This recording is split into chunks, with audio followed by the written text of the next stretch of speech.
Sam yang berjalan terhuyung hampir terjatuh saat menapaki tangga. Beruntung Rea cepat berlari dan menghampirinya, lalu langsung memapah tubuhnya yang berat itu. "Kau mabuk," bentak Rea lagi. Sam hanya menekan kepalanya dan merangkulkan kedua tangannya pada Rea. Bersusah payah Rea membawanya ke kamar dan melemparkan tubuh Sam di kasurnya. Rea menyaksikan Sam yang meracau. Ia membuka sepatu dan kaos kaki Sam. Lalu Sam langsung beranjak dan berlari terhuyung ke kamar mandi untuk muntah. Rea heran melihat apa saja yang dia lihat karena tadi semua baik-baik saja dan Sam juga terlihat baik-baik saja. Rea mengejar Sam ke kamar mandi dan melihat suaminya itu muntah di sana dan sudah mengenai kemeja yang dipakainya. Sam kembali berjalan terhuyung dan tidur di kasurnya dengan terlentang. "I'm okay," racau Sam pada Rea. "Kau gila, pergi ke Rea. I miss you mah," liris Sam. Rea terdiam mendengar kalimat racauan Sam tersebut. "Dia rindu mamanya," batin Rea. Selain bingung dengan Sam yang tiba-tiba pulang mabuk, ia juga tidak habis pikir. Laki-laki itu nekat menyetir sendirian. Rea langsung mengganti semua pakaian Sam yang kotor dan juga basah karena keringatnya. Rea menghela nafas karena tenaganya cukup banyak habis untuk mengganti pakaian laki-laki kekar itu. Ia pun masih bertanya-tanya apa yang membuat Sam mabuk seberat itu. "Rea, don't leave me please," racau Sam lagi. Rea menelan ludahnya mendengar ucapan Sam tersebut. Suaranya lirih seperti orang yang tersiksa. Rea duduk di tepian tempat tidur Sam dan ia tiba-tiba mengulurkan tangannya dan menggenggam lengan Sam. Entah kenapa ia merasa iba pada iblisnya itu secepat itu. Setelah Sam meracau, Sam tidak sadarkan diri lagi. Dia yang mabuk berat sudah langsung tertidur. Rea geleng-geleng lalu meninggalkan Sam sendirian di kamar itu. Saat akan meninggalkan Sam, ia kembali menoleh pada laki-laki iblis itu. Ia mengulurkan tangannya dan mengusap kepala Sam. Lalu ia pun kembali ke kamarnya. Keesokan harinya, Sam terbangun, kepalanya berat, dan ia mengeluh karena merasa begitu lelah dan pegal. Ia mengumpulkan kesadaran dan mengingat bagaimana ia bisa sampai tadi malam. Ia menghela nafas. Rea membawa nampan berisi air hangat ke kamar Sam. Ia mendorong knob pintu ke bawah dan membuka pintu kamar itu. Ia melihat Sam yang juga langsung melihatnya di sana. "Rea," sapa Sam. Ia langsung duduk. Rea meletakkan nampan itu di atas nakas. Lalu Rea menatap Sam datar. "Makasih sudah membantuku tadi malam," ucap Sam menekan keningnya. Lalu ia sadar kalau baju dan celananya itu juga sudah berganti. Ia terdiam. Rea menatap Sam masih dengan tatapan yang tidak bisa Sam tebak dan prediksi apa arti tatapannya. "Kenapa kamu mabuk sampai separah itu?" tanya Rea. Sam menggeleng. Ia menekan tengkuknya. "Aku cuma keterusan, niatnya cuma sekedar minum," jelas Sam.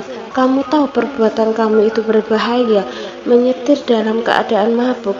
Apa memang nyawa orang lain semudah itu kamu bayar kalau semisal terjadi hal-hal di luar dugaanmu?" tanya Rea.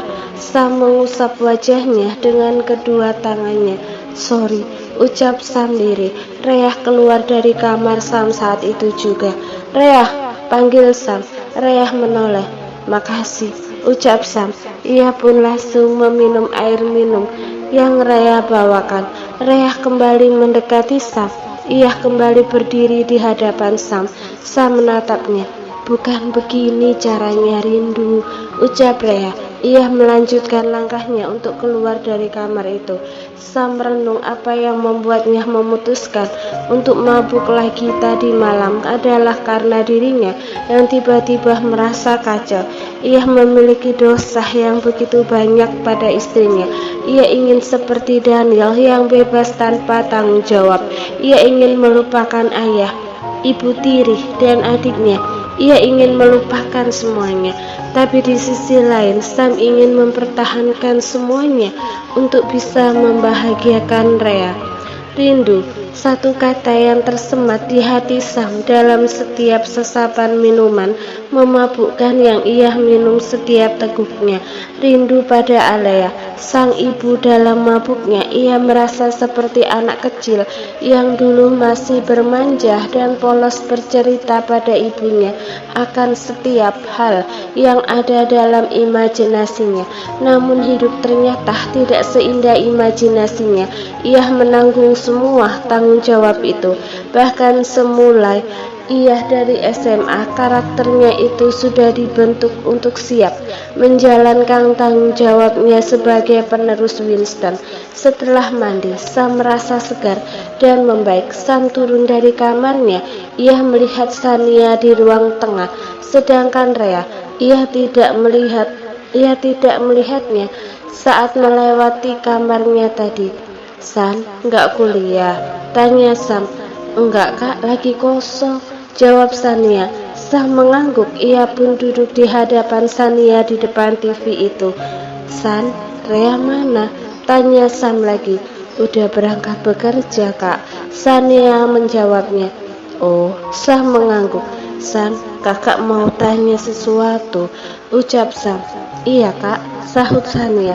"Rhea ada nggak keinginan mau kemana tapi sampai sekarang belum terwujud?" tanya Sam. Shania mengerutkan alisnya ke bawah. "Bali," jawabnya yakin. "Bali?" tanya Sam. Shania mengangguk. "Kak Rhea itu pengen banget liburan ke Bali bawa ibu, ayah, dan Shania, tapi belum kesampaian," jelas Shania. "Oh gitu ya," ucap Sam. "Kalau kita liburan ke Bali, kira-kira Rhea mau nggak ya?" tanya Sam meminta pendapat adik iparnya. Shania tersenyum. "Kakak tenang, Kak Rhea pasti mau dan harus mau," serunya. Sam tersenyum. "Bantu kakak ya San," ucapnya. Shania mengangguk dan mengacungkan jempolnya. Lalu ia terharu menatap kakak iparnya. Ia menampilkan senyumnya. "Kak Sam, makasih banyak ya sudah menjaga aku dan Kak Rhea. Makasih sudah berubah dan berusaha untuk membahagiakan Kak Rhea. Aku harap kakak dan Kak Rhea bisa bahagia bersama," ucapnya. Sam tersenyum dan mengangguk setelah mendapat dukungan dari adik iparnya. "Justru aku yang harusnya berterima kasih San," batin Sam, "karena kalianlah yang membuatku merasa seperti hidup dan memiliki tujuan sendiri," lanjutnya di dalam hati.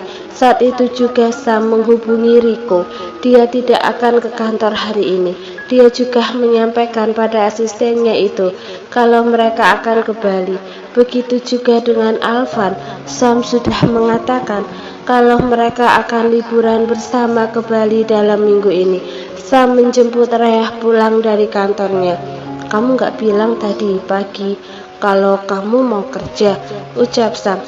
"Siapa yang mau diantar orang yang mabuk?" tanya Rhea.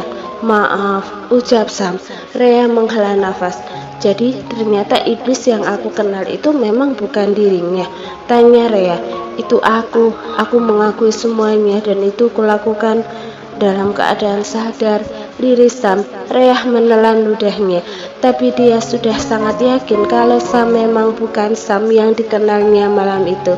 Mengalihkan pembahasan, Sam langsung mengatakan niatnya pada Rhea yang ingin membawa semua liburan bersama. "Rhea," panggil Sam pada Rhea. Rhea menoleh pada Sam yang tengah menyetir.